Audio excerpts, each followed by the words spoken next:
এক বৎসরাধিককাল দক্ষিণেশ্বরে বাস করিবার পর শ্রী শ্রী মাতা ঠাকুরানী আমাশয় রোগে কঠিনভাবে আক্রান্তা হইলেন। শম্ভুবাবু তাকে আরোগ্য করিবার জন্য বিশেষ যত্ন করিতে লাগিলেন। একটু আরোগ্য হইলে 1875 খ্রিস্টাব্দের সেপ্টেম্বর মাসে শ্রী শ্রীমা পিত্রালয় জয়রামবাটি গ্রামে গমন করিলেন। কিন্তু তথায় যাইবার স্বল্পকাল পরে পুনরায় তিনি ওই রোগে শয্যাশায়িনী হইলেন। ক্রমে উহার এত বৃদ্ধি হইল যে তাহার শরীর রক্ষা সংশয়ের বিষয় হইয়া উঠিল।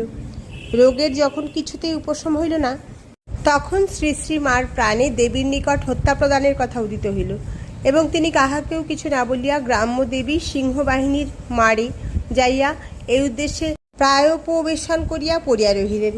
কয়েক ঘণ্টা কাল ওইরূপে থাকিবার পরে দেবী প্রসন্ন হইয়া তাহাকে আরোগ্যের জন্য ঔষধ নির্দেশ করিয়া দিলেন।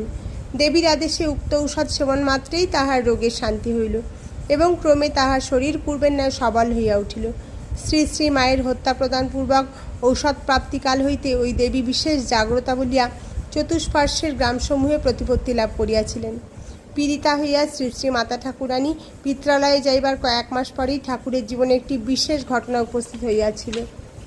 ইংরাজি 1876 খ্রিস্টাব্দের সম্ভবত মার্চ মাসে ঠাকুরের জননী শ্রীমতী চন্দ্রা দেবী 85 বৎসর বয়ক্রমকালে ইহলোক পরিত্যাগ করিলেন। বৃদ্ধার অন্তিমকাল উপস্থিত দেখিয়া তাহাকে অন্তর্জলি করা হইল এবং ঠাকুর ফুল, চন্দন ও তুলসী লইয়া তাহার পাদপদ্মে অঞ্জলি প্রদান করিলেন। পরে সন্ন্যাসীকে মুখাগ্নি করিতে নাই বলিয়া ঠাকুরের ভ্রাতুষ্পুত্র রামলাল তাহার নিয়োগে বৃদ্ধার দেহ সৎকার করিল। অনন্তর ঔষধ উত্তীর্ণ হইল।